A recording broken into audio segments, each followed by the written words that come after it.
ভিডিওটি দেখার আগে সবার কাছে ছোট্ট একটি রিকোয়েস্ট করতে চাই, প্লিজ প্লিজ প্লিজ যারা ভিডিওটি দেখবেন সবাই একটা করে সাবস্ক্রাইব করে দিবেন। আপনাদের ভালোবাসা পেলে এমন ভিডিও আরও উপহার দিব। ভিডিওগুলো বানাতে অনেক কষ্ট হয়, আমি জানি। ভিডিওটি অনেক মানুষই দেখবেন, প্লিজ একটা করে সাবস্ক্রাইব করে দিবেন। সবাইকে পুরো গল্পটি দেখার জন্য অনুরোধ রইল। আর যারা আমাকে ভালোবাসে তারা একটা করে লাইক করে দেখিয়ে দিবেন। Love you all. তো চলুন আজকের ভিডিওটি শুরু করা যাক। আচ্ছা, আপনার নাম তো রোহান, নাকি এটাও ভুল? আসলে তাড়াহুড়োয় বিয়েটা হওয়ায় আমি আপনার নামটাও ভালো করে শোনার সুযোগ পাইনি। শুনলেও ভুলে গেছি হয়তো। কি হলো, কথা বলছেন না কেন? নাম বলতে কি টাকা লাগে, নাকি আপনার নামটা কোনো জাতীয় সম্পদ যা বলা যাবে না? অবশ্য আপনার ভাব দেখেই বোঝা যায় আপনি একটা আস্ত খাটাস। চুপচাপ ঘুমাও। বিছানার একপাশে সরে গিয়ে অন্যদিকে পাশ ফিরে শুয়ে থাকা রোহানের গম্ভীর গলা শোনা গেল। ভারী কাচের জানলা দিয়ে আসা চাঁদের আলোয় ঘরটায় এক মায়াবী পরিবেশ তৈরি হয়েছে, কিন্তু দুজনের মনের অবস্থা ঠিক তার বিপরীত। ঘুমাবো? কিভাবে ঘুমাবো? এটা আমার নতুন ঘর, নতুন বিছানা, আর আপনি তো পুরোপুরি নতুন। আপনার সাথে এক বিছানায় ঘুমানো তো দূরের কথা, এক ঘরে থাকতেই আমার ভয় করছে। আপনি কি মানুষ নাকি অমানুষ? তোমাকে আমার ভয় করতে হবে না, আমি তোমার কোনো ক্ষতি করব না। এখন ঘুমানোর চেষ্টা করো, কাল সকালে বাড়ি যেতে হবে। বাড়ি মানে? এটা কি আপনার বাড়ি না? তাহলে কোথায় নিয়ে এসেছেন আমাকে? কিডন্যাপ করেছেন নাকি? মা গো, এ কি বিয়ে করলাম নাকি কিডন্যাপ হলাম? তানিশা ভয়ে বিছানার এক কোণায় গিয়ে জড়সড় হয়ে বসে পড়ল। তার বড় বড় চোখ দুটোতে জেনুইন ভয়ের ছাপ। রোহান এবার বিরক্ত হয়ে পাশ ফিরে তাকালো। এটা আমার গেস্ট হাউস, কাল গ্রামের বাড়িতে যাব, আমাদের মূল বাড়িতে। আর আমি তোমার স্বামী, কিডন্যাপার নই। আর এক মুহূর্ত যদি তুমি বকবক করো তাহলে সত্যি সত্যি তোমার মুখ বেঁধে রাখবো। মারে কি ভয়ঙ্কর! তার মানে আপনি মুখ বাঁধতেও পারেন? প্র্যাকটিস আছে নাকি? কয়জনের মুখ বেঁধেছেন এ পর্যন্ত? আপনার মতো খাটাস লোকের সাথে তো কোনো মেয়ে কথাই বলবে না। আর মুখ বাঁধার সুযোগ তো... shut up, just shut up. Rohan বিছানা থেকে নেমে ঘরের সোফায় গিয়ে বসলো। কপালে হাত দিয়ে রেখেছে, যেন তার ধৈর্যের বাঁধ ভেঙে যাচ্ছে। 16 বছরের একটা মেয়ের এত কথা সে জীবনেও শোনেনি। আচ্ছা, আপনি কি আমার উপর রেগে যাচ্ছেন? রাগলে কিন্তু মানুষের তাড়াতাড়ি চুল পাকে, টাক পড়ে যায়। আপনার তো এখনই মাথার সামনে চুল কম মনে হচ্ছে। আমার মাথার চুল নিয়ে তোমাকে ভাবতে হবে না। ভাববো না কেন? আপনি এখন আমার বর। আপনার টাক পড়লে লোকে তো আমাকেই বলবে আমি নাকি আপনার যত্ন নিই না। আচ্ছা, একটা কথা বলি। না। বলতেই দিন না, কথাটা জরুরি। কি? আপনার বয়স কত? দেখে তো মনে হয় আমার আব্বুর চেয়ে 2-1 বছরের ছোট হবেন। মানে আপনি আমার আঙ্কেল হওয়ার যোগ্য। রোহান এবার সোফা থেকে উঠে দাঁড়ালো। লম্বা চওড়া শরীরটা চাঁদের আলোয় আরো রহস্যময় লাগছে। সে ধীর পায়ে তানিশার দিকে এগিয়ে আসতে লাগলো। তানিশা ভয়ে ঢোক গিলল। কি হলো, এইদিকে আসছেন কেন? মারবেন নাকি? দেখুন, গায়ে হাত তুললে কিন্তু আমি চিৎকার করব। আমার গলা কিন্তু অনেক ধারালো। বয়স 27, তোমার আব্বুর বয়স কমপক্ষে 45 হবে। আমি তোমার আঙ্কেল নই, স্বামী। এই কথাটা আজ রাতের মধ্যে তোমার মাথায় ঢুকিয়ে নিতে পারলে ভালো হয়। রোহান একদম বিছানার কিনারে এসে দাঁড়ালো। তানিশা তার তীব্র চোখের দিকে তাকিয়ে কথা বলার শক্তি হারিয়ে ফেলল। ও 27? তাহলে তো আপনি বুড়ো হয়ে গেছেন। আমাদের গ্রামের মেয়েরা বলে 25 পার হলে ছেলেরা বুড়ো হতে শুরু করে। তাই নাকি? আর কি বলে তোমাদের গ্রামের মেয়েরা? আরো বলে, থাক ওসব শুনে আপনার কাজ নেই। এখন আপনি সোফায় গিয়ে ঘুমান, আমি এই বিছানায় ঘুমাবো। খবরদার আমার কাছে আসার চেষ্টা করবেন না। আমি কিন্তু ক্যারাটে জানি, এক ঘুষিতে আপনার নাক ভেঙে দিব। তানিশার কথা শুনে রোহানের গম্ভীর মুখেও হালকা হাসি রেখা ফুটে উঠল, যা পরক্ষণেই সে সামলে নিল। বেশ, তোমার ক্যারাটের শক্তি দেখার আমার কোনো ইচ্ছে নেই।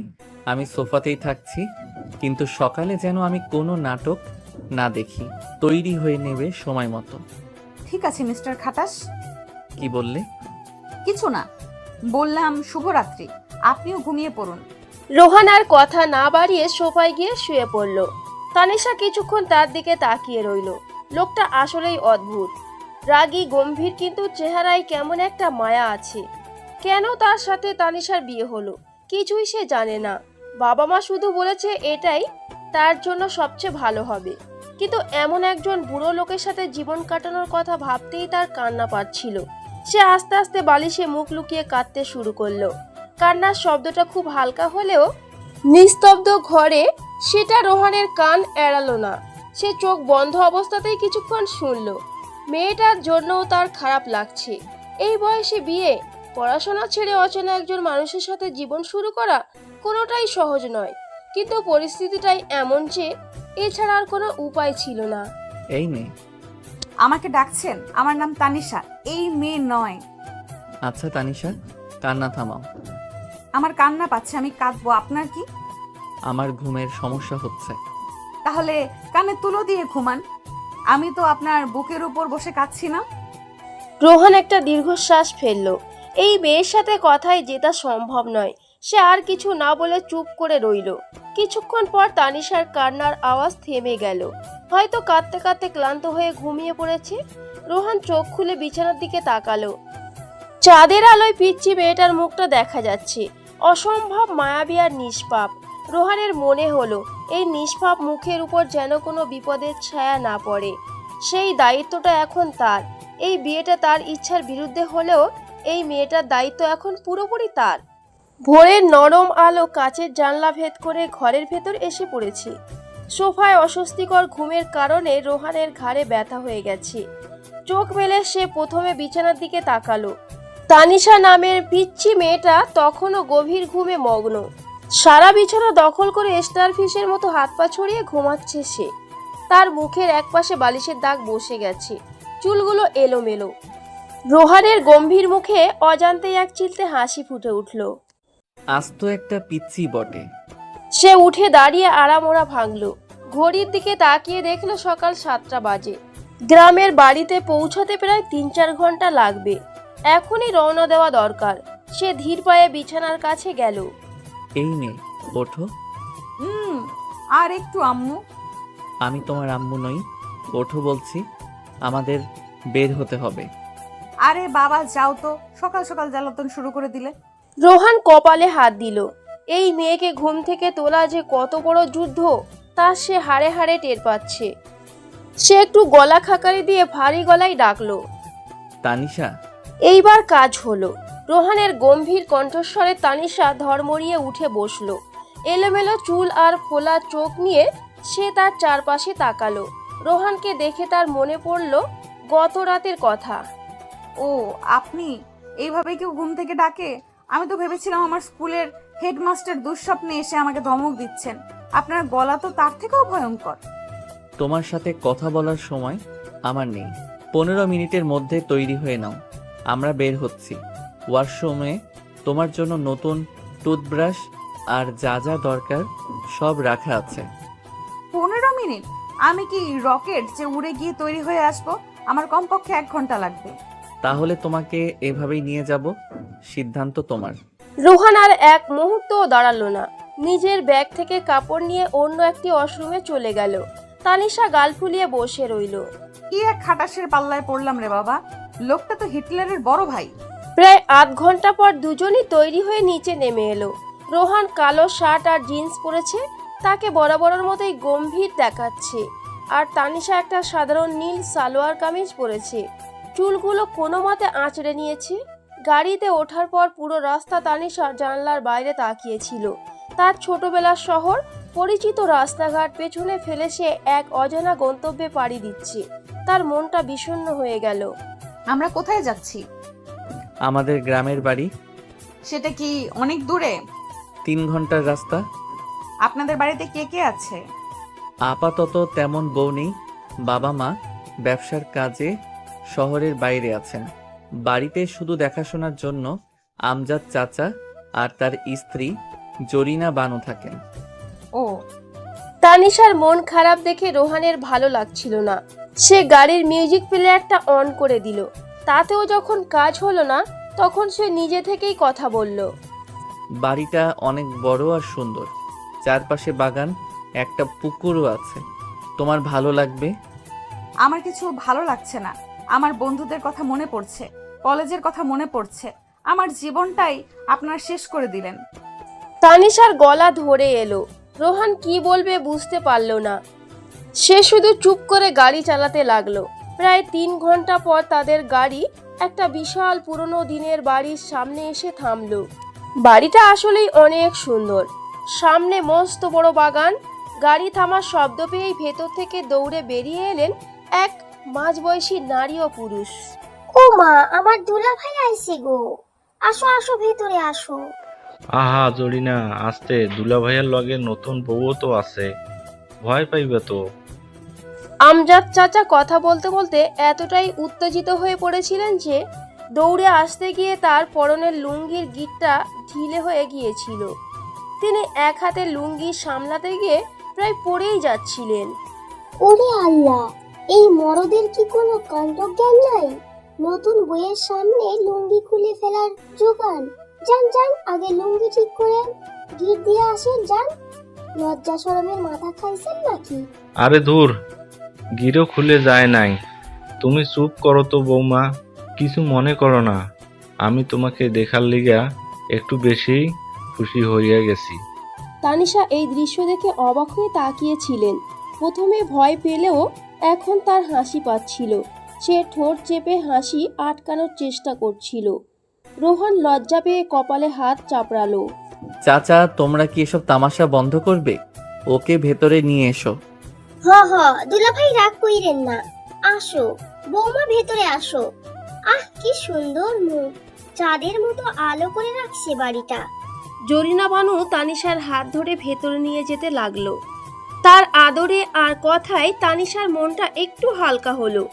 আমজাদ চাচা রোহানের কাছে এসে ফিসফিস করে বলল, দুলে ভাই, বৌমা তো একেবারে পড়ি, একেবারে পিচ্ছি মাইয়া, তোমার লগে মানাইছে ভালো। চাচা, রোহান একটা ধমক দিয়ে ভেতরে চলে গেল।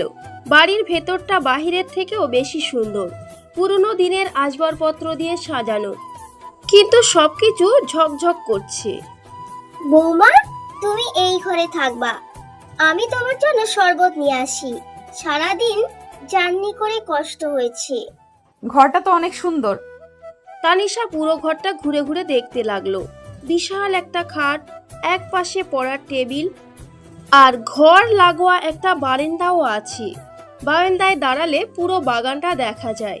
কিছুক্ষণ পর রোহান ঘরে ঢুকলো। তোমার কোনো সমস্যা হচ্ছে? না, তবে একটা প্রশ্ন ছিল। কি? আমজাদ চাচা আপনাদের দুলাভাই বলে কেন? আপনার নাম তো রোহান। ছোটবেলায় আমি নাকি খুব জেদি আর আদুরে ছিলাম, তাই চাচা আদর করে দুলাল বলে ডাকতেন। সেই থেকেই দুলাভাই হয়ে গেছে। আপনি জেদি আর আদরে? বিশ্বাস হচ্ছে না। আপনাকে তো দেখে মনে হচ্ছে জেলখানার জেলার। বাজে কথা বন্ধ করো, ফ্রেশ হয়ে নিচে এসো, খেতে হবে। রোহান কথাটা বলে ঘর থেকে বেরিয়ে গেল। তানিশা তার যাওয়ার পথের দিকে তাকিয়ে রইল। এই প্রথম সে লোকটার নামের পেছনের গল্প শুনল। দুলাভাই নামটা তার খটাস স্বভাবের সাথে একদমই যায় না, কিন্তু ভাবতে কেন যেন তানিশার বেশ ভালোই লাগছিল। সে গুনগুন করে গান গাইতে গাইতে বারান্দায় গিয়ে দাঁড়ালো। নতুন জীবনের এই অদ্ভুত শুরুটা তার কাছে এখন আর ততটা খারাপ মনে হচ্ছে না। বিশাল খাবার টেবিল জুড়ে এলাহি কাণ্ড। জরিনা বানু যেন তার সবটুকু রান্নার দক্ষতা আজকেই উজাড় করে দিয়েছেন। তানিশাকে মাঝখানে বসিয়ে তিনি একের পর এক পদের বাটি তার সামনে এগিয়ে দিচ্ছেন। বৌমা, এটা ইলিশ ভাপা, এইটা মুরগির রেজালা, আর ওইটা হলো কচি পাঠার ঝোল। শরম না করে পেট ভরে খাও। মুখটা একেবারে শুকনা আমসির মতো হইয়া গেছে। চাচি, এত কিছু কি খাওয়া যায়? আমার পেট তো ফেটেই যাবে। খাও গো বৌমা, খাও। এই বাড়িতে তুমি নতুন আইছো, তোমার সেবা যত্ন করাই তো আমাগো কাম। আর দুলা ভাইয়ের পছন্দ তো এইগুলা, তাই না গো দুলা ভাই? রোহান প্লেটে সামান্য ভাত আর এক টুকরো মাছ নিয়ে চুপচাপ খাচ্ছিল। চাচার কথায় সে শুধু একবার মাথা নাড়ল। তার মনোযোগ খাবারের চেয়ে ফোনের দিকেই বেশি। খাটাস লোকটার আবার পছন্দ অপছন্দ আছে নাকি? আমি তো ভাবলাম উনি শুধু মানুষের মেজাজ খারাপ করাটাই পছন্দ করেন। কিছু বললে? না তো, আমি আবার কি বলবো? আমি তো ভাবছি এত মজার রান্না আপনি কিভাবে এমন মুখ গোমড়া করে খাচ্ছেন। মনে হচ্ছে যেন আপনাকে জোর করে কেউ তেতো করল্লার জুস খাওয়াচ্ছে। তানিশার কথায় জরিনা বানু আর আমজাদ চাচা মুখ চাওয়াচাই করে হাসি চাপার চেষ্টা করলো। নতুন বউ যে দুলাভাইয়ের সাথে এভাবে কথা বলতে পারে তা তারা কল্পনাও করেনি। আমার খাওয়া নিয়ে তোমাকে ভাবতে হবে না, নিজের প্লেটে মনোযোগ দাও। বৌমা, তুমি লেখাপড়া কতদূর করছো? আমি তো এবার ইন্টার সেকেন্ড ইয়ারে পড়ছিলাম। কথাটা শেষ না করেই তানিশা থেমে গেল। তার মুখটা আবার মেঘলা হয়ে উঠল। পড়াশোনার কথা মনে পড়তেই তার পুরনো জীবনে ফিরে যেতে ইচ্ছে করছিল। চাচা, খাওয়ার সময় এত কথা বলো না তো। হ ঠিকই তো, আগে খাওন তারপর অন্য কথা। বৌমা, তুমি আরেক পিস মাছ নাও। রোহান বুঝতে পারছিল তানিশার মন খারাপ হয়ে গেছে। সে দ্রুত খাওয়া শেষ করে উঠে পড়ল। আমার রুমে কিছু কাজ আছে, তোমরা খেয়ে নাও। রোহান চলে যেতেই তানিশা যেন হাঁপ ছেড়ে বাঁচল। সে আমজাদ চাচা জরিনা বানুর সাথে গল্প জুড়ে দিল। তাদের সহজ সরল জীবনযাত্রা আর মজার মজার কথা শুনতে তার বেশ ভালোই লাগছিল। খাওয়া দাওয়ার পর জরিনা বানু তাকে বাড়িটা ঘুরিয়ে দেখাতে লাগলো। পুরনো দিনের নকশায় তৈরি বিশাল বাড়ি, লম্বা বারান্দা, সারি সারি ঘর। ঘুরতে ঘুরতে তারা একটা ঘরের সামনে এসে থামলো। এইটা হইল দুলাভাইয়ের ছোটবেলার ঘর। সে অবশ্য এখন অন্য ঘরে থাকে, কিন্তু এই ঘরটা তার খুব পছন্দের। নিজের হাতে সব সাজাই রাখছে। জরিনা বানু চলে গেলে তানিশা কৌতূহলী হয়ে দরজাটা হালকা ঠেলে ভেতরে উকি দিল। ঘরটা খুব ছিমছাম করে গোছানো। এক পাশে বইয়ের তাক, একটা পড়ার টেবিল আর একটা সিঙ্গেল খাট। টেবিলের উপর একটা ফ্রেমে বাঁধানো ছবি। তানিশা ভেতরে ঢুকে ছবিটা হাতে নিল। একটা 10-12 বছরের হাসি খুশি ছেলের ছবি। ছেলেটা একটা ট্রফি হাতে দাঁড়িয়ে আছে। এটা কি ওই খাটাস লোকটারই ছোটবেলার ছবি? তখন তো সুন্দর হাসি ছিল, এখন কি হলো যে মুখে অমাবস্যার চাঁদ নিয়ে ঘুরে বেড়ায়? সে ঘরটা আরো দেখতে লাগলো। হঠাৎ তার মাথায় একটা দুষ্টু বুদ্ধি খেলে গেল। রোহান তাকে সকালে ঘুম থেকে তোলার জন্য আর খাওয়ার সময় ধমক দেওয়ার জন্য যেভাবে বিরক্ত করেছে তার শোধ তোলা দরকার। সে রোহানের বর্তমান ঘরে ফিরে এলো। দেখলো রোহান ল্যাপটপে ঝুঁকে গভীর মনোযোগ দিয়ে কাজ করছে, আর পাশে তার ফোন চার্জে লাগানো। তানিশা নিঃশব্দে ঘরে ঢুকে ফ্লাগ থেকে চার্জারটা খুলে নিয়ে নিজের ওড়নার পেছনে লুকিয়ে ফেলল। তারপর চোরের মতো বেরিয়ে এসে নিজের ঘরে গিয়ে দরজা দিল। এবার বোঝো মজা মিস্টার খাটাস, এখন কাজ করবেন কিভাবে দেখি আপনার জেলারগিরি কোথায় যায়। প্রায় 1 ঘন্টা পর রোহানের ল্যাপটপের চার্জ শেষ হয়ে আসতেই সে চার্জারের জন্য হাত বাড়ালো, কিন্তু চার্জার ফ্লাগে নেই। সে অবাক হয়ে পুরো টেবিল বিছানা সব খুঁজে দেখলো, চার্জার কোথাও নেই। তার কপালে ভাঁজ পড়ল।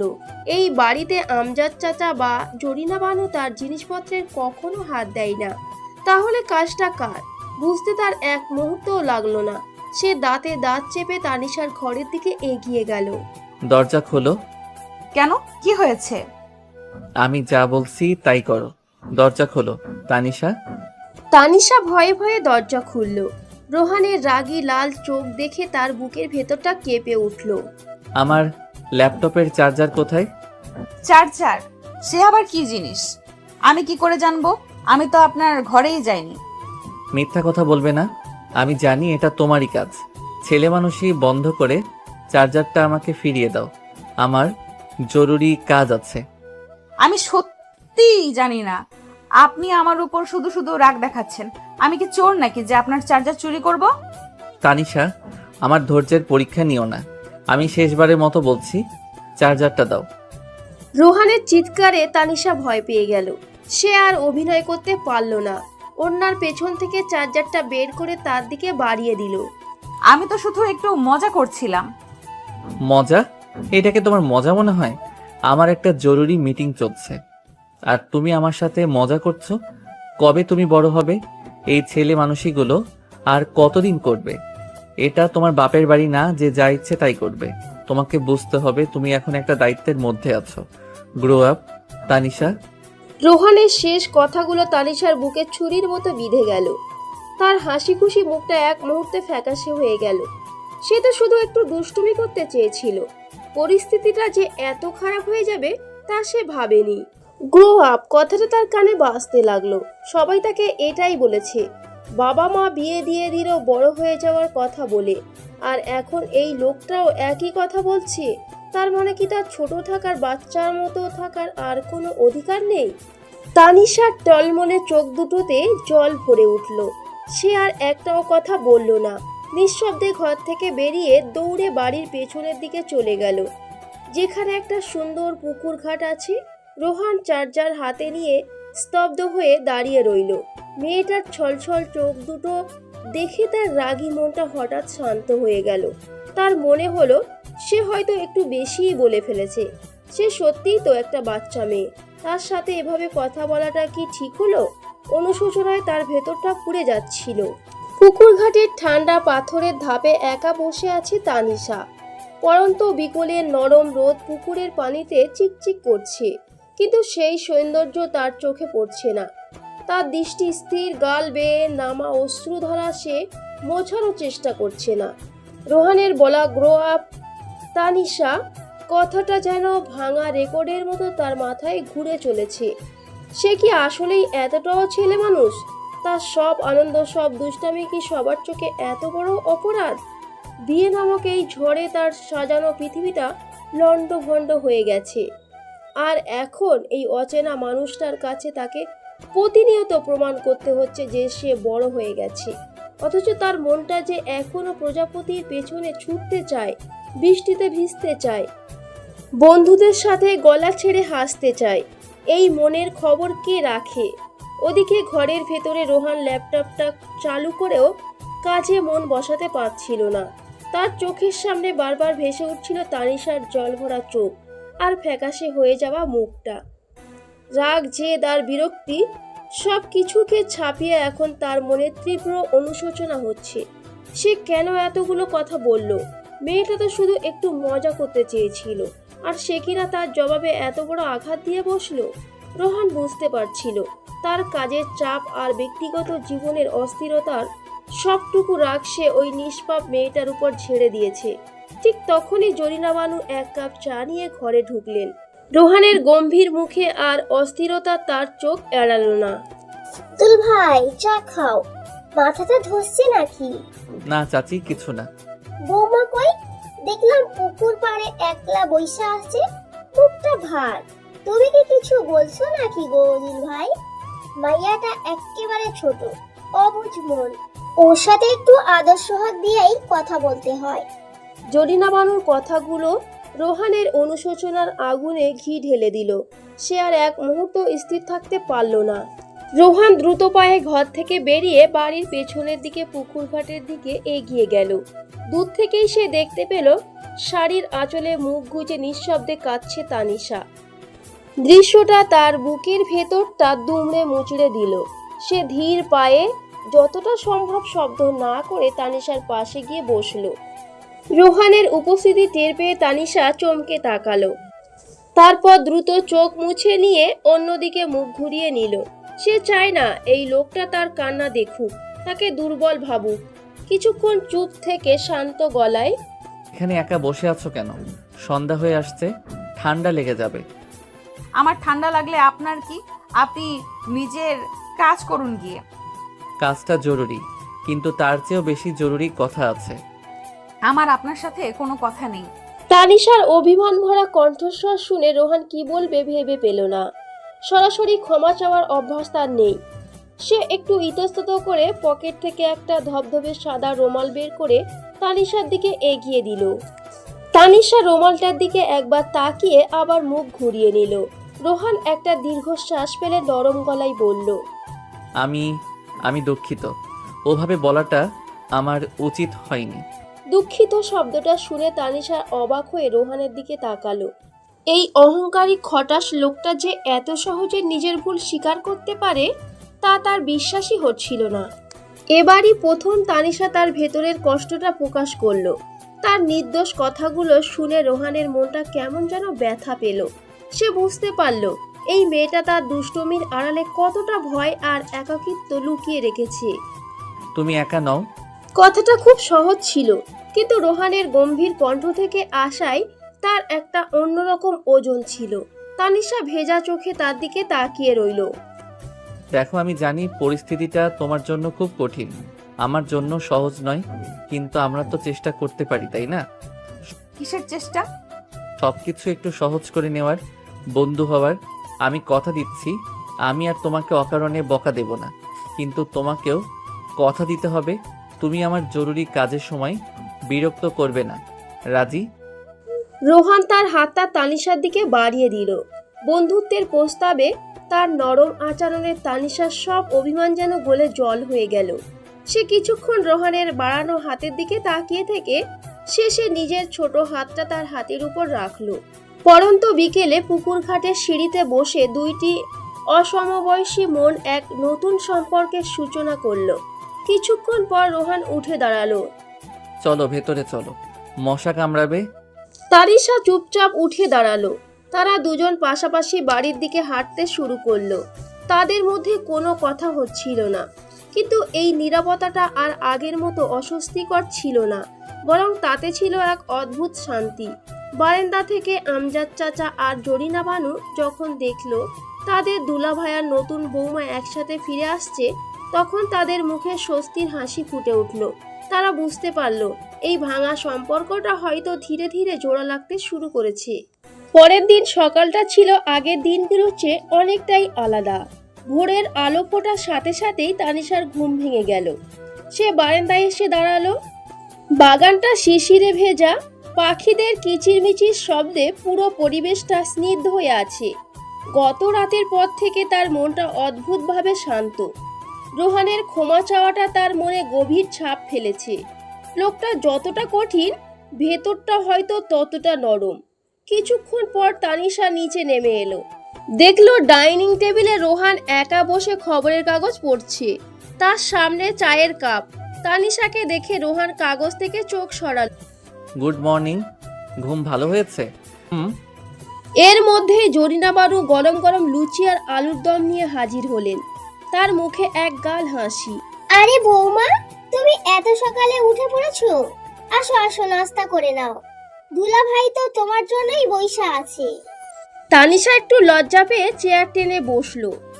রোহান আবার কাগজের পেছনে মুখ লুকিয়েছে, কিন্তু তার ঠোঁটের কোণে একটা হালকা হাসি দেখা যাচ্ছে, যা তানিশার চোখ এড়ালো না।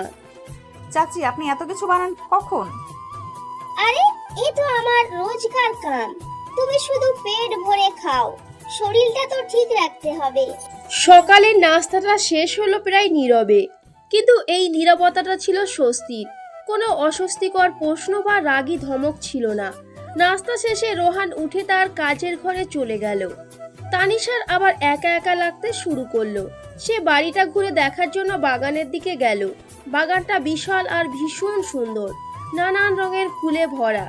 এক কোণে একটা বড় কাঠগোলাপ গাছ, তার সবচেয়ে উঁচু ডালটায় একটা অদ্ভুত সুন্দর সাদা ফুল ফুটে আছে। ফুলটা দেখে তানিশার খুব লোভ হলো। সে গাছের নিচে গিয়ে অনেকক্ষণ চেষ্টা করলো লাফিয়ে ডালটা ধরার, কিন্তু পারল না। আশেপাশে কোনো লাঠিও দেখতে পেল না। রোহান তার ঘর থেকে বারান্দায় এসেছিল একটু বিরতি নিতে, তখনই তার চোখ পড়ল বাগানে তানিশার ছেলে মানুষের কাণ্ডে। সে দেখলো তানিশা শাড়িটা কোমরে গুজে লাফিয়ে লাফিয়ে ফুলটা পাড়ার চেষ্টা করছে। দৃশ্যটা দেখে তার মুখে হাসি ফুটে উঠল।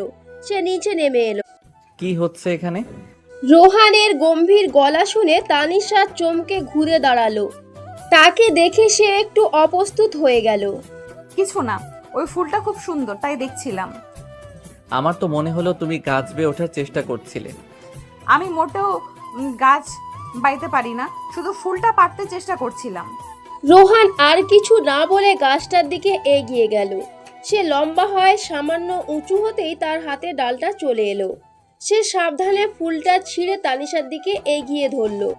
তানিশা অবাক হয়ে তার দিকে তাকিয়ে রইল।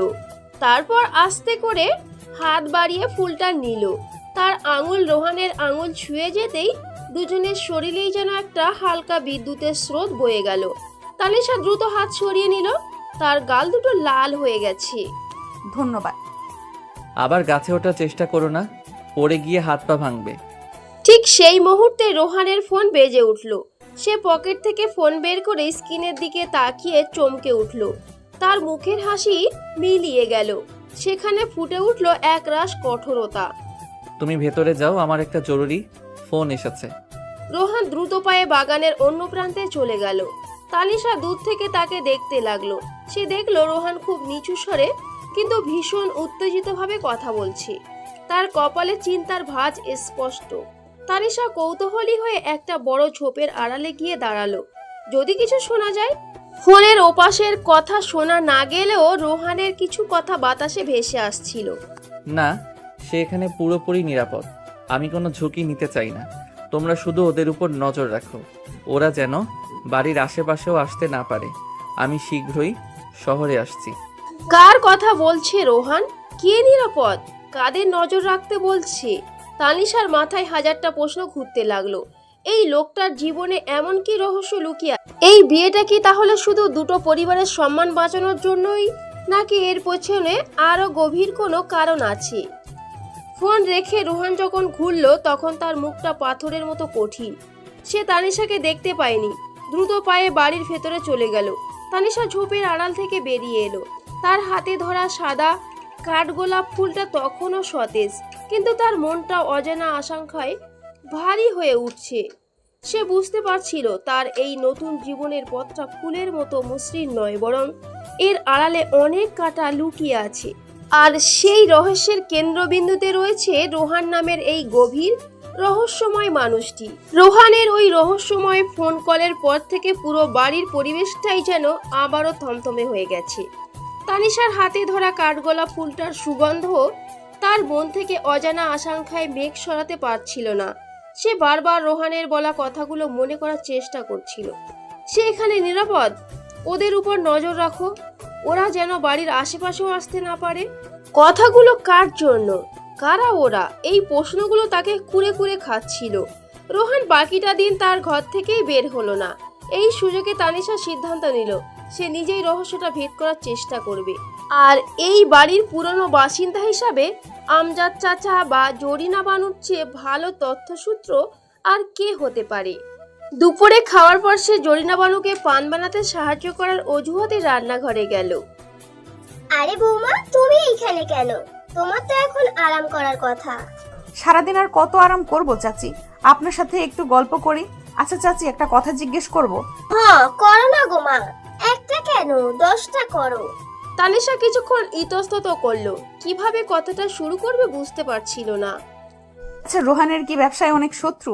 মানে বড় ব্যবসা হলে তো এমন থাকেই, তাই না? জরিনা বানুর পান বানানো হাতটা মুহূর্তের জন্য থেমে গেল।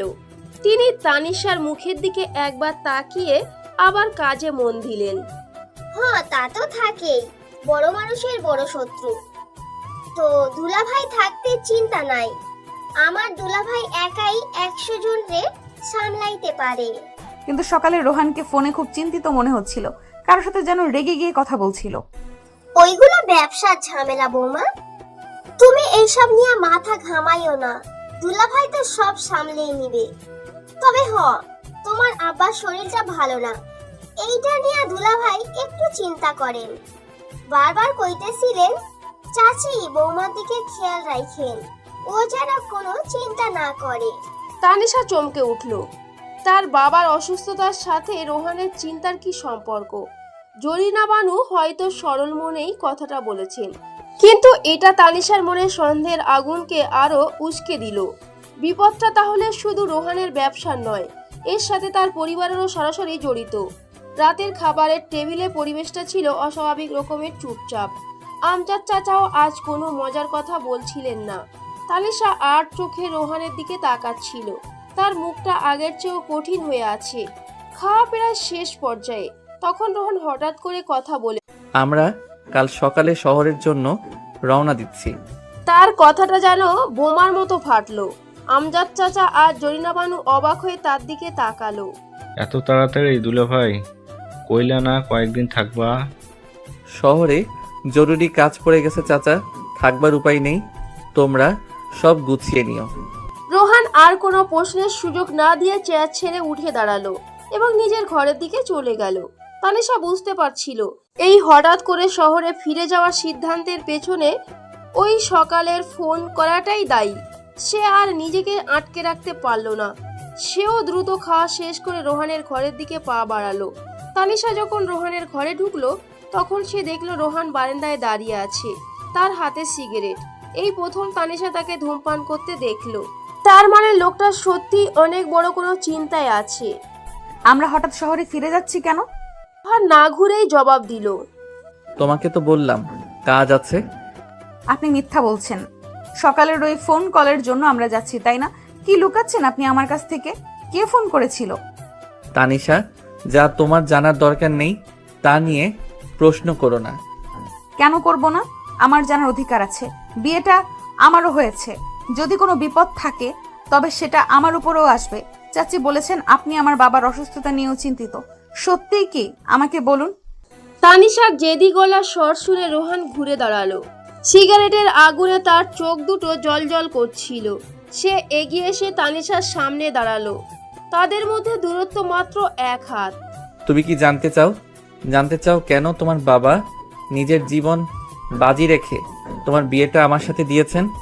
জানতে চাও কেন শহরের কিছু হায়না তোমার পেছনে লেগে আছে? এইসব জেনে তুমি কি করবে? ভয় পাবে? কাঁদবে? রোহানের প্রতিটি কথায় তীব্র আবেগ ঝরে পড়ছিল। তানিশা তার এরকম রূপ কখনো দেখেনি। সে ভয়ে কয়েক পা পিছিয়ে গেল। তার মানে সত্যিই কোনো বিপদ আছে? রোহান এগিয়ে গিয়ে তানিশার 2 কাঁধে হাত রাখলো। তার স্পর্শে তানিশার পুরো শরীর কেঁপে উঠল। কিছু জিনিস না জানাটাই তোমার জন্য ভালো তানিশা। আমি তোমাকে যা বলছি শুধু তাই শোনো। আমি থাকতে তোমার কোনো ভয় নেই। দুনিয়ার কোনো বিপদ তোমাকে ছুঁতে পারবে না। I will protect you. এটাই একমাত্র সত্যি। রোহানের চোখের দিকে তাকিয়ে তানিশার সব প্রশ্ন হারিয়ে গেল। সেই চোখে রাগ ছিল না, ছিল তীব্র এক অধিকার বোধ আর প্রতিজ্ঞা। তার কাঁধের উপর রোহানের হাতের বাঁধনটা ছিল কঠোর, কিন্তু তাতে আশ্রয় ছিল। তানিশা প্রথমবার অনুভব করলো এই গম্ভীর রাগী মানুষটার বুকের ভেতরে হয়তো সত্যিই একটা নিরাপদ আশ্রয় আছে, যা তাকে সব বিপদ থেকে আড়াল করে রাখতে পারে। সে আর কোনো কথা বলতে পারল না, শুধু ভেজা চোখে রোহানের দিকে তাকিয়ে রইল। পরের দিন সকালে বিদায়ের দৃশ্যটা ছিল ভারী। জরিনা বানু তানিশার কপালে চুমু খেয়ে আঁচলে চোখ মুছলেন। নিজের যত্ন নিস বৌমা, আর দুলা ভাইয়ের খেয়াল রাখিস। শহরে গিয়ে আমাদের ভুইলা যাস না যেন। না চাচি, ভুলবো না। আমজাদ চাচা রোহানের কাঁধে হাত রেখে বাড়ির গেট পর্যন্ত এগিয়ে দিলেন। দুলাভাই সাবধানে থাকিস, আর বৌমার দিকে বিশেষ খেয়াল রাখিস। মায়াটা বড় ভালো। তুমি চিন্তা করো না চাচা, আমি আছি। গাড়ি চলতে শুরু করলে তানিশা জানালা দিয়ে তাকিয়ে রইল। যতক্ষণ না আমজাদ চাচা জরিনা বানুর ছায়াটা পথের বাঁকে মিলিয়ে যায়, তার মনে হচ্ছিল সে যেন এক টুকরো নিরাপদ আশ্রয় পেছনে ফেলে আসছে। গাড়ির ভেতরটা বরফ শীতল আর নীরব। রোহান মনোযোগ দিয়ে গাড়ি চালাচ্ছে, তার মুখ আগের মতোই কঠিন। তানিশা কিছুক্ষণ চুপ করে থেকে শেষে নিজেই নীরবতা ভাঙল। আপনি ছোটবেলায় কেমন ছিলেন? রোহান প্রশ্নটা শুনে সামান্য অবাক হয়ে তানিশার দিকে তাকালো। হঠাৎ এই প্রশ্ন? না মানে চাচা আপনাকে দুলাভাই বলে ডাকেন। আপনি নাকি খুব আদরে ছিলেন, কিন্তু আপনাকে দেখে তো মনে হয় না, তাই জানতে ইচ্ছে হলো। ওসব ছোটবেলার কথা, এখন আর ওসবের কোনো মানে নেই। কেন মনে থাকবে না? মানুষ তো তার অতীত নিয়েই তৈরি হয়। আমি তো আপনাকে একদমই চিনি না। যার সাথে আমার বিয়ে হয়েছে, যার সাথে হয়তো সারা জীবন থাকতে হবে, তার সম্পর্কে একটু তো জানতে হবে, তাই না? তানিশার শেষ কথাটা রোহানের মনে গিয়ে লাগলো। মেয়েটা পরিস্থিতির সাথে মানিয়ে নেওয়ার চেষ্টা করছে। সে একটা দীর্ঘশ্বাস ফেলল। বিশেষ কিছু ছিলাম না, আর 10টা বাচ্চার মতোই। তবে আমার মা প্রায়ই অসুস্থ থাকতেন। ও, ছোটবেলা থেকেই জানতাম পরিবারের দায়িত্ব একদিন আমাকেই নিতে হবে। বাবা একা হাতে ব্যবসা আর অসুস্থ মাকে সামলাতেন। তাকে দেখে দেখে শিখেছি আবেগের চেয়ে দায়িত্ব বড়। তাই হয়তো তোমার মতো প্রজাপতির পেছনে ছোটার সুযোগ বা সময় কোনোটিই পাইনি। রোহানের কণ্ঠস্বরে কোনো আক্ষেপ ছিল না, ছিল বাস্তবতার এক শীতল সুর। তানিশা চুপ করে তার কথাগুলো শুনল। এই প্রথম তার মনে হলো রোহানের এই কঠিন খলসের নিচে অন্য একজন মানুষ লুকিয়ে আছে, যে সময়ের আগেই বড় হয়ে যেতে বাধ্য হয়েছে। দুজনের মধ্যে অদ্ভুত এক সমবেদনা তৈরি হলো। প্রায় 3 ঘন্টা পর গাড়িটা শহরের ভেতরে ঢুকলো। গ্রাম্য পরিবেশের পর শহরের কোলাহল তানিশার ভালো লাগছিল না। গাড়িটা একসময় একটা বিশাল উঁচু দেয়াল ঘেরা বাড়ির সামনে এসে থামলো। প্রকাণ্ড লোহার গেট খুলে যেতেই গাড়িটা ভেতরে ঢুকলো। বাড়িটা গ্রামের বাড়ির মতো স্নিগ্ধ নয়, বরং আধুনিক, দামি আর সুরক্ষিত। গাড়ি থেকে নামতেই একজন বয়স্ক নারী এগিয়ে এলেন। তার পরনে পরিপাটি শাড়ি, চোখে মোটা ফ্রেমের চশমা আর মুখটা ভীষণ গম্ভীর। স্যার, আপনি এসে গেছেন। আপনার কথা মতো সবকিছু তৈরি আছে। ঠিক আছে রহমান চাচি, ইনি তানিশা, আজ থেকে এখানেই থাকবেন। ওনার যেন কোনো অসুবিধা না হয়। রহমান চাচি নামের ওই নারী একবার আপাদমস্তক তানিশাকে দেখলেন। তার দৃষ্টিতে কোনো আবেগ নেই, শুধু নির্লিপ্ততা। ঠিক আছে স্যার, ম্যাডামের ঘর উপরের তলে প্রস্তুত করা আছে। ম্যাডাম শব্দটা শুনে তানিশা একটু চমকে গেল। রোহান তাকে নিয়ে বাড়ির ভেতর ঢুকলো। ভেতরটা যেন এক রাজপ্রাসাদ। দামি আসবাবপত্র, ঝাড়বাতি, সব কিছুতেই ঐশ্বর্যের ছাপ, কিন্তু কোথাও যেন প্রাণের ছোঁয়া নেই। রোহান তাকে একটা বড় ঘরের সামনে এনে দাঁড় করালো। এটা তোমার ঘর, তোমার যা যা প্রয়োজন রহমান চাচিকে বলবে, উনি ব্যবস্থা করে দেবেন। আমার ঘর, তাহলে আপনি কোথায় থাকবেন? আমি পাশের ঘরে থাকবো। তানিশা কিছু বলার আগেই রোহান আবার কথা বলে উঠল। তার কণ্ঠস্বর এবার শীতল আর চূড়ান্ত। আর একটা কথা, আমার অনুমতি ছাড়া একা এই বাড়ির বাইরে এক পাও ফেলবে না। এটা অনুরোধ নয়, আদেশ। মনে থাকবে? রোহানের শেষ কথাটা তানিশার বুকে ধাক্কা মারল। গ্রামের বাড়িতে সে যেটুকু স্বাধীনতার স্বাদ পেয়েছিল, এখানে এসে সেটাও হারিয়ে গেল। সে একটা বিশাল বিলাসবহুল খাঁচায় বন্দী হয়ে গেল। তার রক্ষাকর্তা আর বন্দিকর্তা দুটোই এখন একই মানুষ। তানিশার চুপচাপ মাথা নাড়ল। রোহান আর কথা না বাড়িয়ে নিজের ঘরের দিকে চলে গেল। তানিশা একা দাঁড়িয়ে রইল তার নতুন ঘরের দরজায়। যে ঘরটা তার কাছে কারাগারের চেয়েও কম কিছু মনে হচ্ছিল না। ম্যাডাম, সকালের নাস্তা টেবিলে দেওয়া হয়েছে। স্যার আপনার জন্য অপেক্ষা করছেন। আসছি। তানিশা একটা লম্বা হাই তুলে বিছানা থেকে নামলো। বিশাল ঘরটার চারিদিকে তাকিয়ে তার আবারও মনটা খারাপ হয়ে গেল। সে তৈরি হয়ে নিচে নামলো। রোহান ডাইনিং টেবিলে বসে একটা ফাইল দেখছিল। এসেছো? বসো। Good morning. মর্নিং। আজ থেকে তোমার জন্য একজন টিচার আসবেন। বিকেলে তোমাকে পড়াতে শুরু করবেন। টিচার? কেন?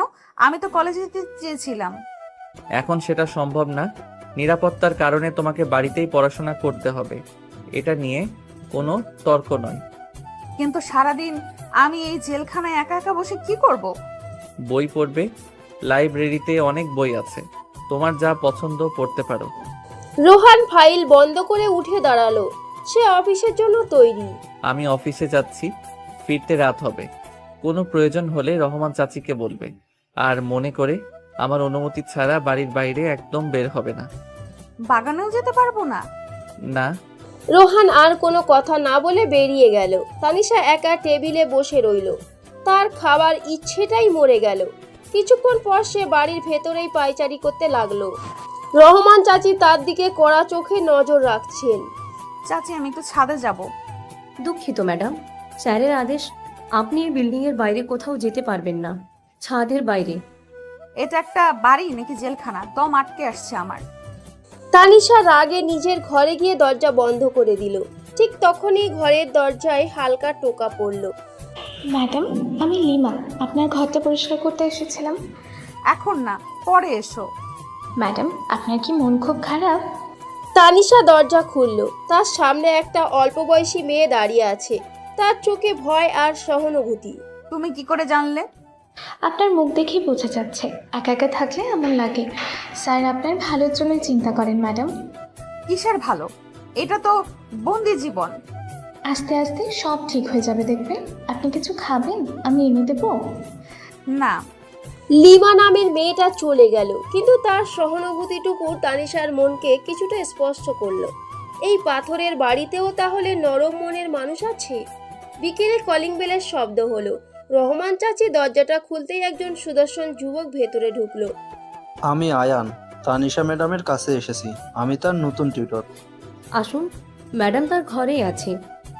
আয়ান তানিশার ঘরে এসে তাকে দেখে সামান্য অবাক হলো। তুমি তানিশা? আমি আয়ান।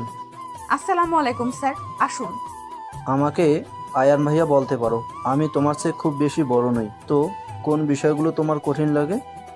আয়ানের বন্ধুত্বপূর্ণ আচরণে তানিশা কিছুক্ষণেই সহজ হয়ে গেল। অনেক দিন পর সে তার বয়সী কারোর সাথে মন খুলে কথা বলার সুযোগ পেল। পড়াশোনার পাশাপাশি তারা নানান বিষয়ে গল্প জুড়ে দিল। জানেন ভাইয়া, আমার কলেজটা খুব সুন্দর ছিল, কত বন্ধু ছিল আমার। তাহলে তুমি বাড়িতে পড়ছো কেন? ও এমনি কিছু পারিবারিক সমস্যার জন্য। তারা হাসাহাসি করে কথা বলছিল। ঠিক তখনই ঘরের দরজায় রোহান এসে দাঁড়ালো। অফিস থেকে সে একটু আগেই ফিরেছে। পড়াশোনা কেমন চলছে? রোহানের গম্ভীর কণ্ঠস্বরে তানিশা আর আয়ান দুজনেই চমকে উঠল। স্যার, আপনি খুব ভালো। তানিশা খুব মেধাবী, খুব তাড়াতাড়ি সব বুঝতে পারে। আপনার আজকের জন্য সময় শেষ। আপনি এখন আসতে পারেন। বিলটা মাস শেষে পাঠিয়ে দেবেন। জি আচ্ছা, আসি তাহলে তানিশা। আচ্ছা ভাইয়া। আয়ান চলে যাবার পর রোহান তানিশার দিকে ফিরল। তার চোখে শীতল দৃষ্টি। টিচারের সাথে এত গল্প করার কোনো প্রয়োজন নেই। আমরা তো পড়া নিয়েই কথা বলছিলাম। ভাইয়া, এত তাড়াতাড়ি ভাইয়া বানিয়ে ফেলার দরকার কি? উনি তোমাকে পড়াতে আসেন, সম্পর্ক তৈরি করতে নয়। শুধু পড়াশোনায় মনোযোগ দেবে। আপনি অকারণে সন্দেহ করছেন। আমি যা বলেছি সেটা মনে রাখলেই চলবে। রোহান আর এক মুহূর্ত না দাঁড়িয়ে ঘর থেকে বেরিয়ে গেল। তানিশা রাগে দুঃখে স্তব্ধ হয়ে বসে রইল। যে মানুষটা তাকে সব বিপদ থেকে রক্ষা করার প্রতিজ্ঞা করেছে, সেই মানুষটাই তাকে সামান্য স্বাভাবিক জীবনযাপন করতেও দিচ্ছে না। এই অদ্ভুত অধিকারবোধের মানে কি? ভালোবাসা নাকি বন্দিত্ব? সে কিছুই বুঝতে পারছিল না। পরের দিন সকালে নাস্তার টেবিলে একটা শীতল নীরবতা বিরাজ করছিল। তানিশা ইচ্ছাকৃতভাবেই রোহানের চোখের দিকে তাকাচ্ছিল না। তোমার সবগুলো বই এসে গেছে। আমি লাইব্রেরিতে সাজিয়ে রাখতে বলেছি। তানিশার সংক্ষিপ্ত জবাবে রোহান কাগজ থেকে চোখ সরালো। আমার উপর রেগে আছো? আমার কি সেই অধিকার আছে? আপনি যা বলবেন আমাকে তো তাই শুনতে হবে। আমি তো এ বাড়ির পুতুল ছাড়া আর কিছুই নই। তানিশা, আমি তোমার ভালোর জন্যই। থাক, আমাকে আর বোঝাতে হবে না, আমি এখন সব বুঝি। তানিশা আর কথা না বাড়িয়ে নাস্তা না সেরেই উঠে নিজের ঘরে চলে গেল। রোহান একটা ভারী দীর্ঘশ্বাস। বিকালে আয়ান পড়াতে এলো। তানিশা আগের দিনের মতো সহজ হতে পারল না। সে বইয়ের দিকে তাকিয়েই রইল। কি ব্যাপার তানিশা, আজ এত চুপচাপ? কাল তো তুমি অনেক কথা বলছিলে। না কিছু না স্যার, চলুন পড়া শুরু করি। আমাকে আবার স্যার বলছো? আমি কিন্তু রাগ করব। আপনি আমার শিক্ষক, আপনাকে স্যার বলাই উচিত। আয়ান বুঝতে পারছিল কোথাও একটা সমস্যা হয়েছে। সে আর জোর করলো না, শুধু পড়ানোতেই মনোযোগ দিল। কিন্তু পুরোটা সময় সে অনুভব করলো ঘরের বাইরে কেউ যেন তাদের উপর নজর রাখছে। আয়ান চলে যাবার পর তানিশার একাকিত্ব আরো বেড়ে গেল। এই বিশাল বাড়িতে তার কথা বলার মতো একটাও মানুষ নেই।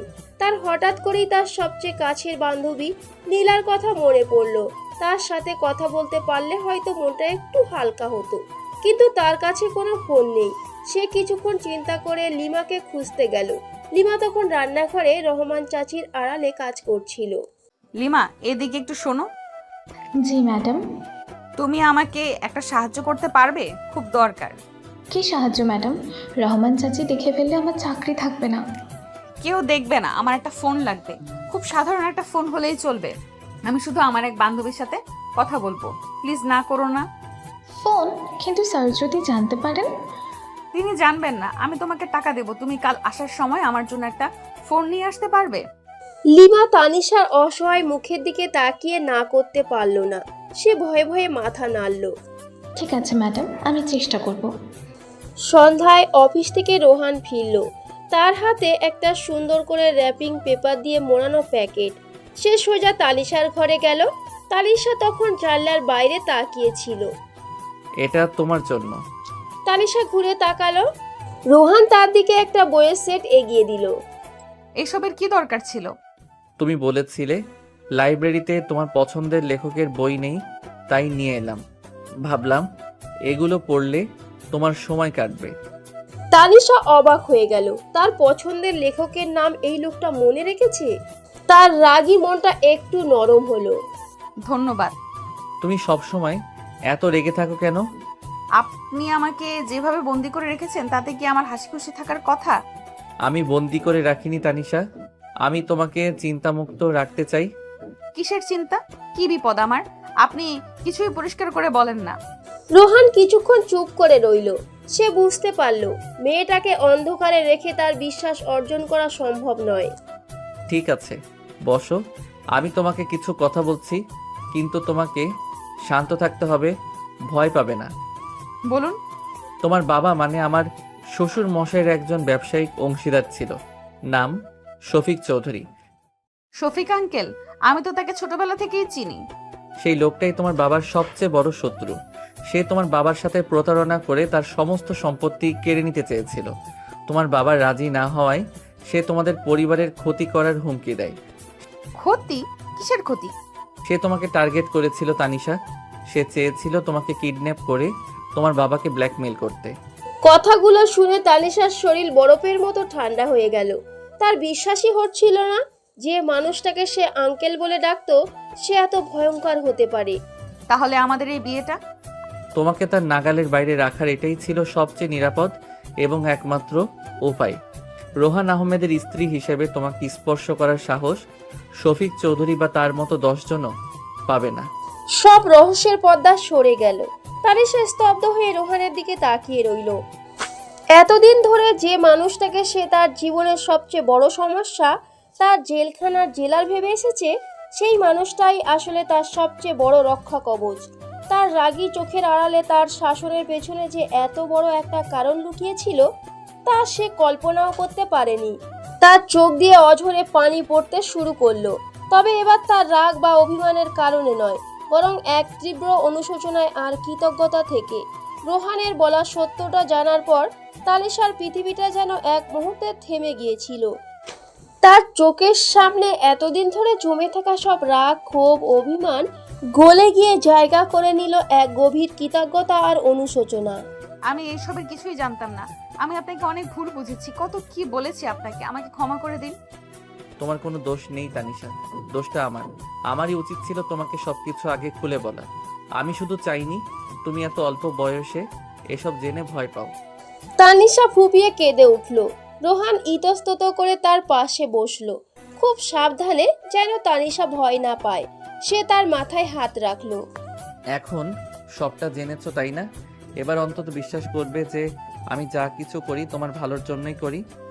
তানিশা কান্নারত চোখেই মাথা নাড়ল।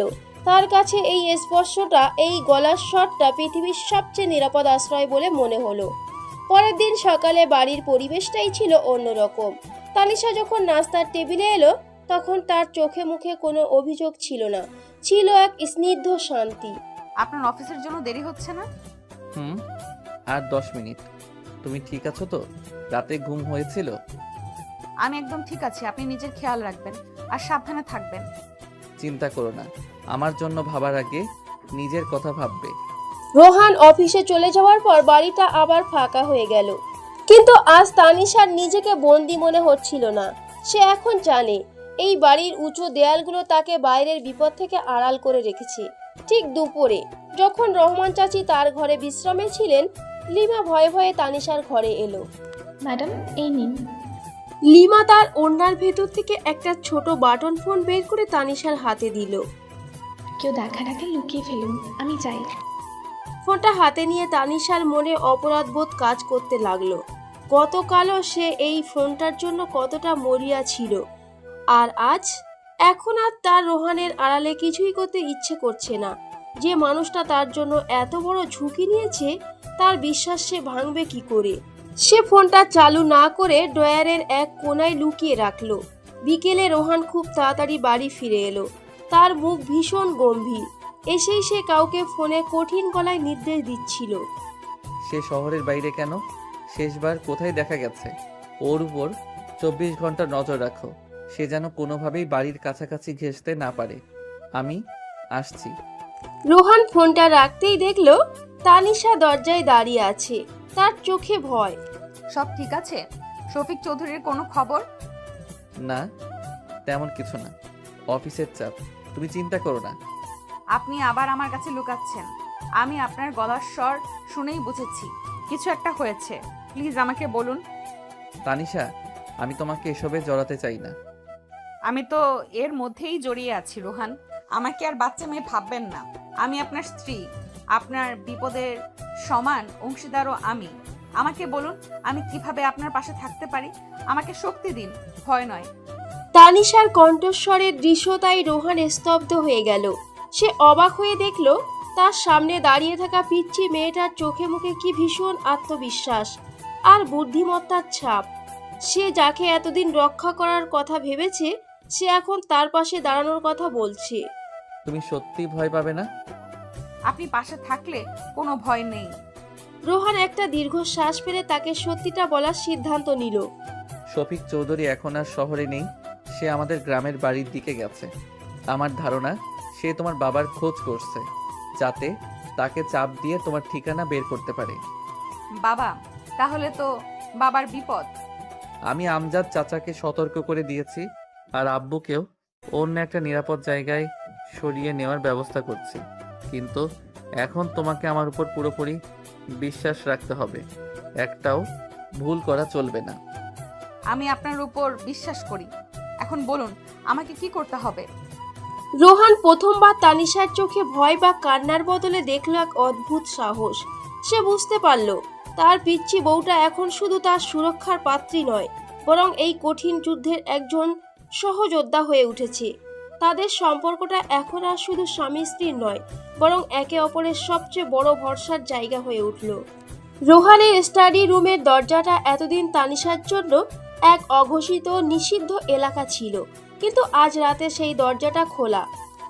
ঘরের ভেতরে রোহান তার সিকিউরিটি চিফের সাথে ফোনে কথা বলছে, আর সোফায় বসে তানিশা গভীর মনোযোগ দিয়ে সবটা শুনছে।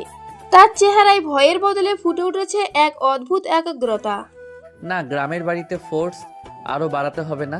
শফিক চৌধুরী চালাক লোক, সে বুঝতে পারবে আমরা সতর্ক হয়ে গেছি। সে ওখানে আর সময় নষ্ট করবে না। শহরে ঢোকার প্রত্যেকটা পয়েন্টে নজর রাখো। আমার ধারণা সে ছদ্মবেশে শহরে ঢোকার চেষ্টা করবে। ওকে আমাকে প্রতি ঘন্টার আপডেট দেবে। রোহান ফোনটা রেখে সোফায় তানিশার পাশে এসে বসলো।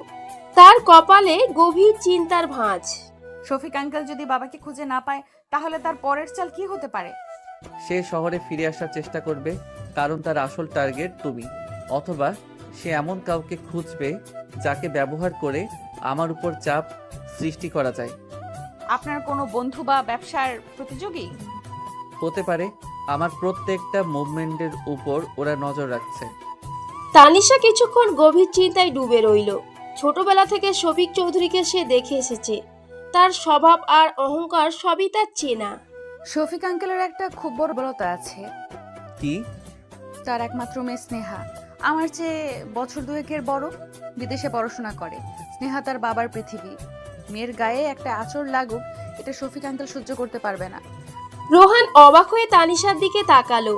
তার সিকিউরিটি টিম অনেক খুঁজেও শফিক চৌধুরীর তেমন কোনো দুর্বলতা বের করতে পারেনি, আর এই পিচ্চি মেয়েটা এক মুহূর্তে এত বড় একটা তথ্য দিয়ে দিল। এই তথ্যটা খুব গুরুত্বপূর্ণ তানিশা, অনেক কাজে লাগতে পারে।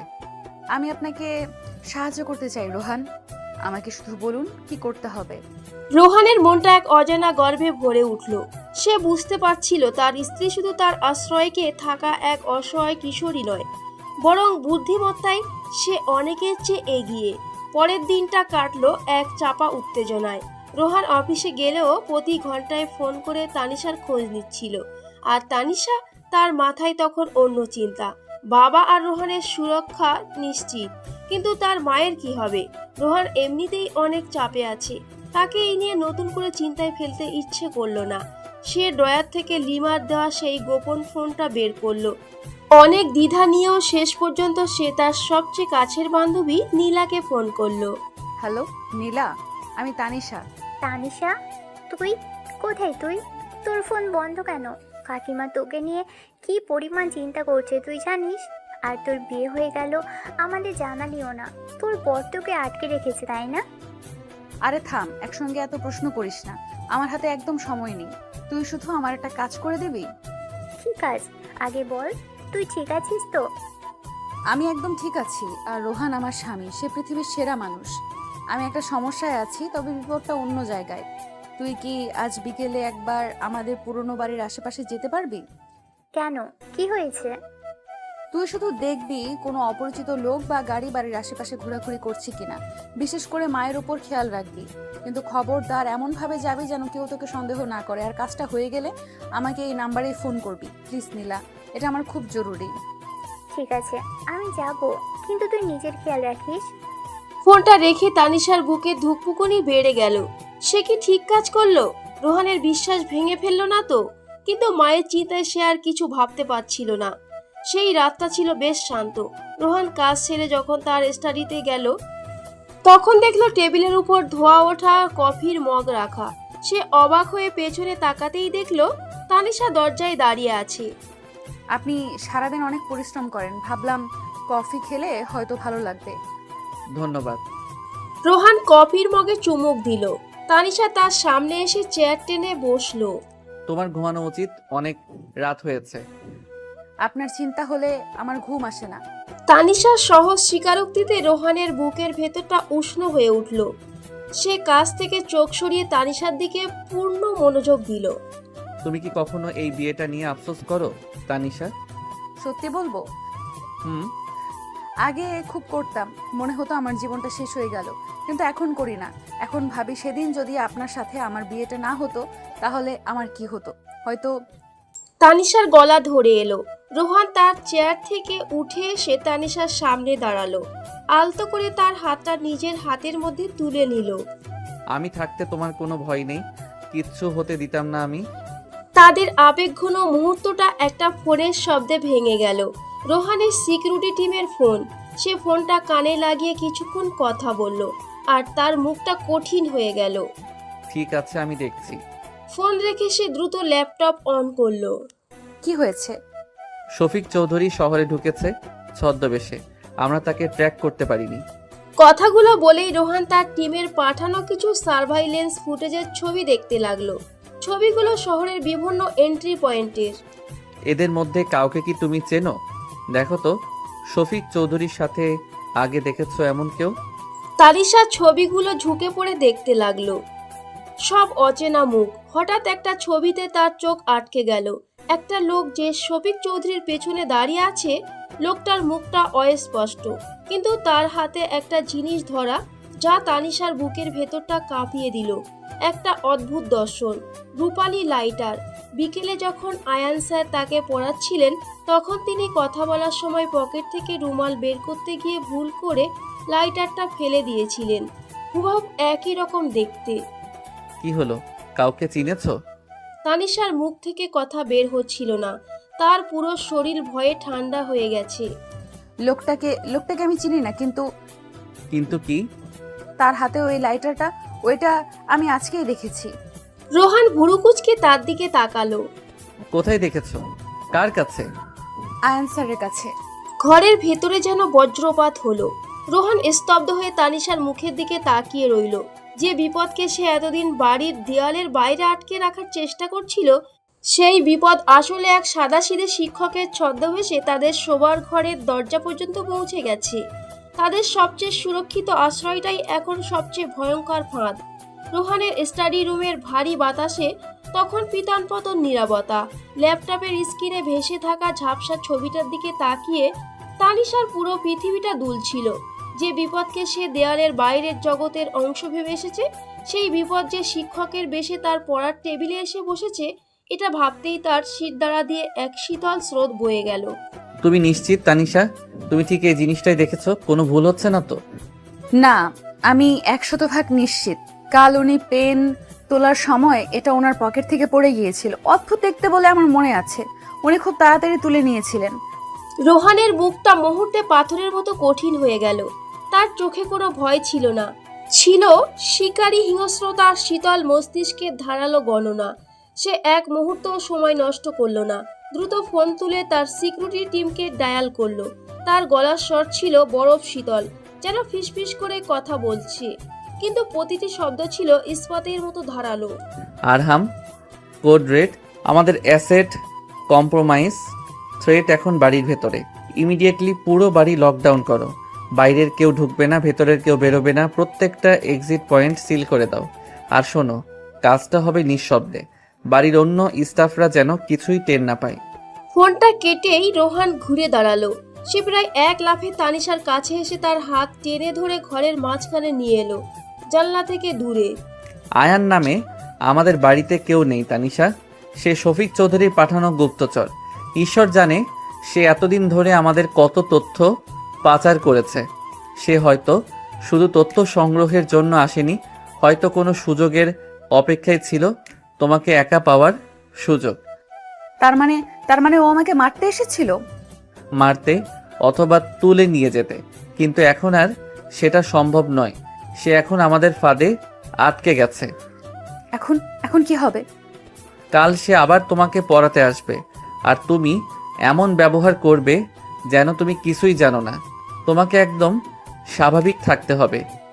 রোহানের কথা শুনে তানিশার বুকের ভেতরটা ধড়াস করে উঠল। আমি পারবো না রোহান, ওই লোকটার সামনে আমি স্বাভাবিক থাকার অভিনয় করতে পারবো না। আমার খুব ভয় করছে। পারবে তানিশা, তোমাকে পারতেই হবে। তোমার ভয় পাওয়া চলবে না। তোমার ভয়ই হবে ওই লোকটার সবচেয়ে বড় অস্ত্র। তুমি শুধু আগের মতোই থাকবে, বাকিটা আমি সামলে নেব। রোহান তার পরিকল্পনাটা তানিশাকে বোঝাতে শুরু করলো। তার চোখে মুখে ছিল অদ্ভুত এক শান্ততা, যা তানিশার ভয়কে ধীরে ধীরে সাহসে পরিণত করছিল।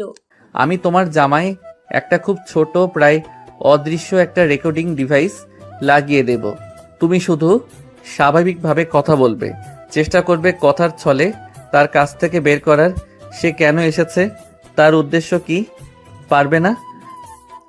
আমি চেষ্টা করব। আমার পিচ্চি বউটা খুব সাহসী, আমি জানি। রোহানের মুখে প্রথমবার বউ ডাক শুনে তানিশার ভয়ার্ত মনের ভেতরেও এক ঝলক উষ্ণ বাতাস বয়ে গেল। সে শক্ত করে রোহানের হাতটা চেপে ধরল। সেই রাতে টেনশনে তানিশার ঘুম এলো না।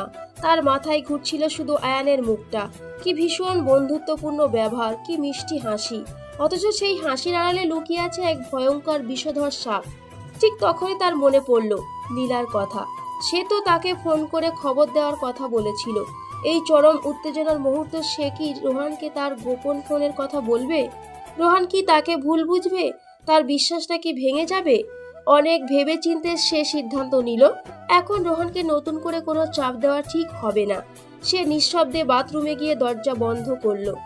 ডয়ার থেকে লুকিয়ে রাখা ফোনটা বের করে নীলার নাম্বারে ডায়াল করলো। হ্যালো তানিশা, তুই ফোন করেছিস? আমি তোকে জানানোর জন্য ছটফট করছিলাম। কেন, কি হয়েছে?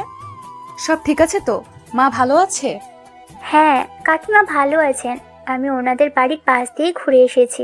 সন্দেহজনক কিছু দেখিনি, কিন্তু কি নীলা, তাড়াতাড়ি বলো।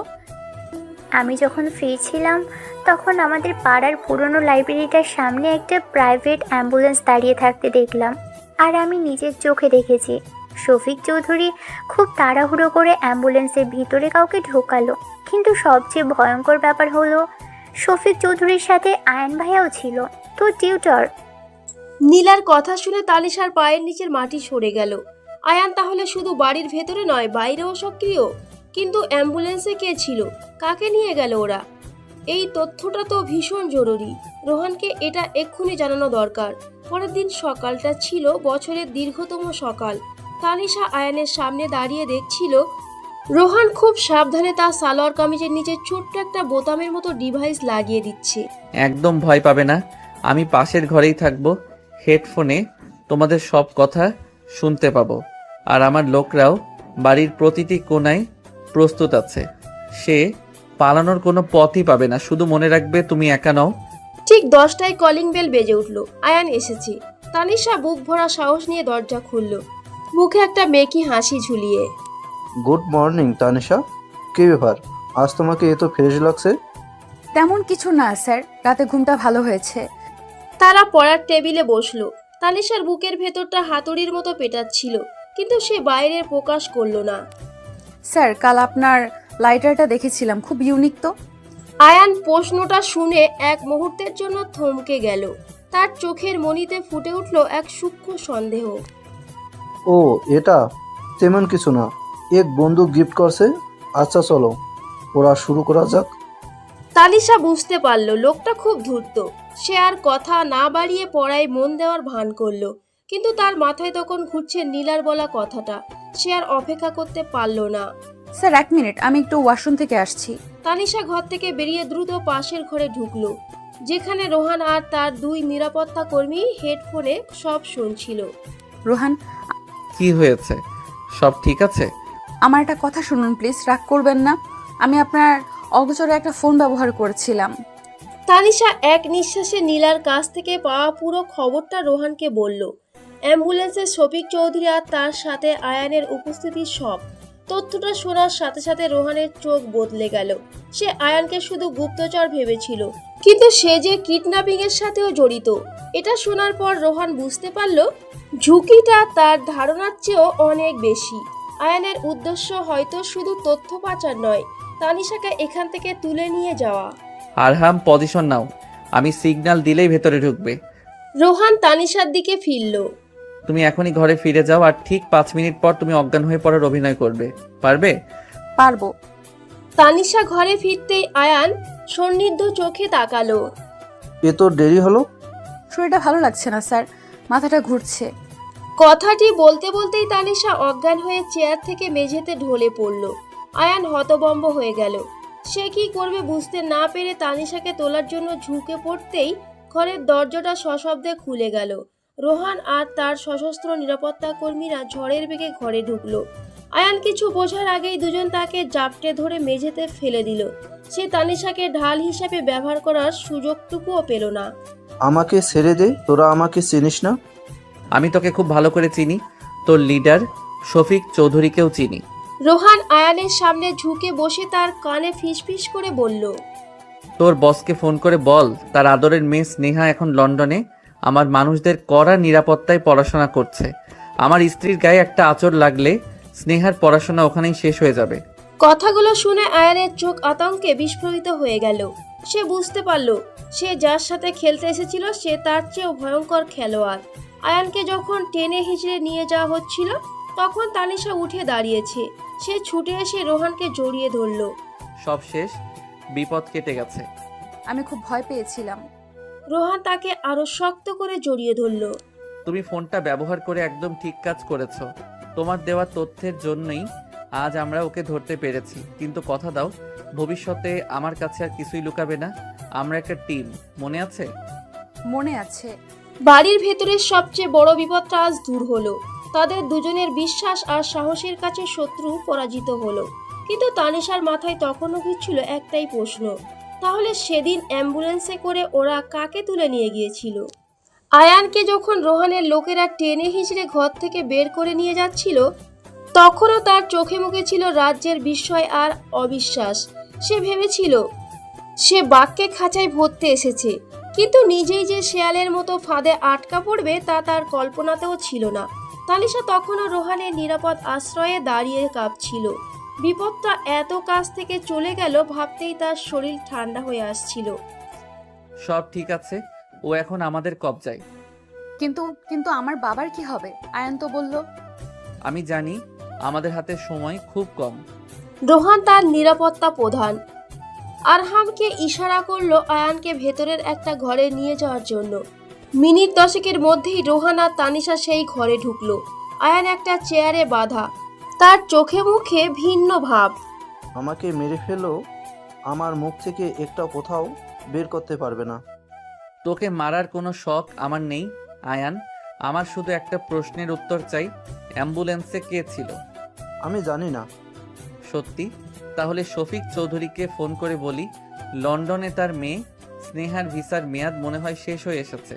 সেখানকার কর্তৃপক্ষ তাকে দেশে ফেরত পাঠানোর কথা ভাবছে। স্নেহার নামটা শোনার সাথে সাথে আয়ানের মুখের ঐধ্যতা মিলিয়ে গেল। সে ফ্যাকাশে মুখে রোহানের দিকে তাকালো। তুমি স্নেহার কথা কিভাবে জানো? আমি তোর সম্বন্ধে ততটাই জানি যতটা তুই নিজের সম্বন্ধেও জানিস না। শেষবারের মতো জিজ্ঞেস করছি, অ্যাম্বুলেন্সে কে ছিল? তানিশা ম্যাডামের বাবা, শ্বশুরমশাই। কথাটা শোনার সাথে সাথে তানিশার পৃথিবীটা যেন দুলে উঠল। সে টলতে টলতে রোহানের হাতটা চেপে ধরল। বাবা, আমার বাবা কোথায়? কি করেছো তোমরা আমার বাবার সাথে? বলো। আমি কিছু করিনি বস। তাকে শহরের বাইরে একটা পুরানো গোদামে আটকে রেখেছি। তিনি ঠিক আছেন।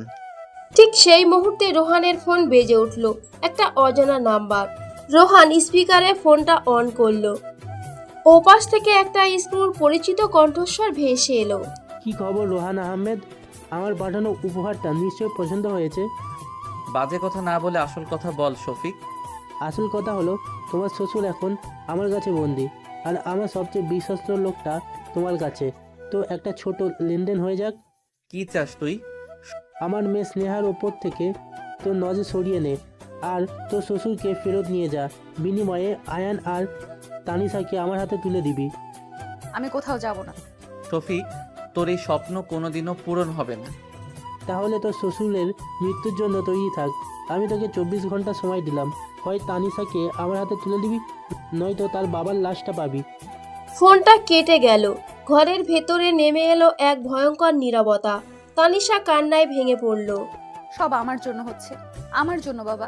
আমি যাব রোহান, আমি বাবার জীবনের বিনিময়ে। চুপ, একেবারে চুপ। রোহান প্রথমবার তানিশার উপর ধমক দিয়ে উঠল, কিন্তু সেই ধমকে রাগ ছিল না, ছিল তীব্র অধিকার আর আতঙ্ক। সে তানিশার কাঁধ ধরে তাকে ঝাঁকিয়ে দিল।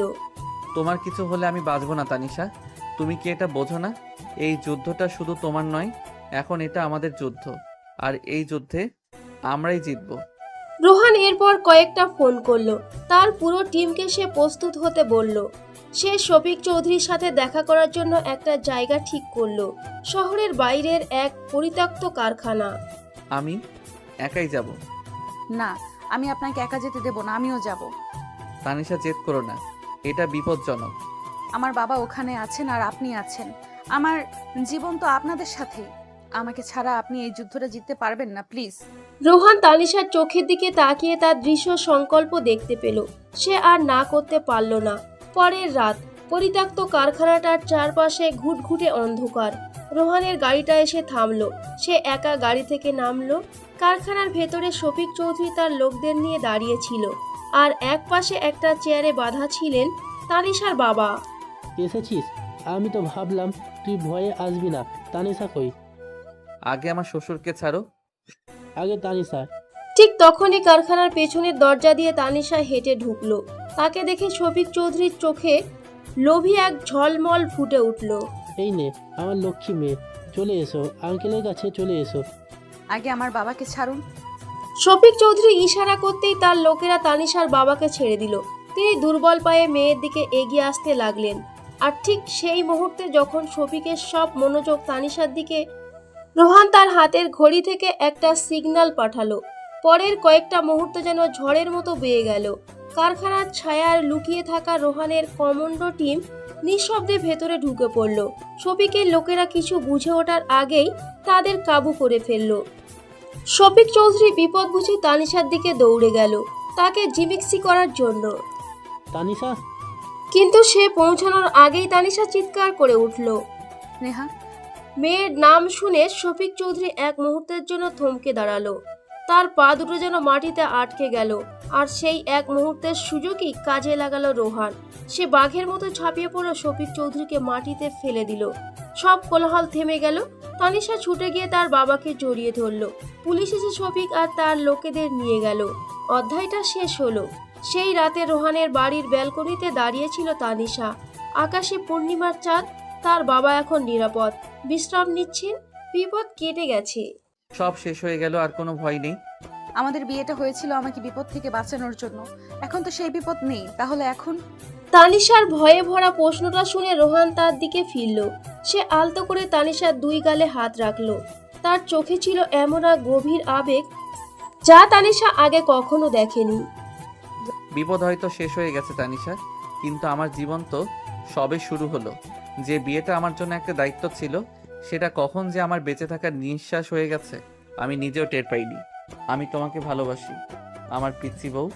রোহানের মুখে ভালোবাসার স্বীকারোক্তি শুনে তানিশার চোখ দিয়ে আনন্দাশ্রু গড়িয়ে পড়ল। সে তার সবটুকু আবেগ দিয়ে জবাব দিল, আমি আপনাকে অনেক ভালোবাসি আমার মিস্টার খাটাস ডেভিল বর। রোহান আর এক মুহূর্ত অপেক্ষা করল না। সে ঝুঁকে পড়ে তানিশার ঠোঁটে তার ঠোঁট মিলিয়ে দিল। শহরের হাজারো বাতির নরম আলোয় দুটো মন এক হয়ে এক নতুন ভবিষ্যতের স্বপ্ন দেখতে লাগলো, যে ভবিষ্যৎ শুধু অফুরন্ত ভালোবাসা দিয়ে গড়া। যে গল্পটা শুরু হয়েছিল ভয় আর দায়িত্ব দিয়ে, তার সমাপ্তি হলো বিশ্বাস আর ভালোবাসার এক মহাকাব্যে।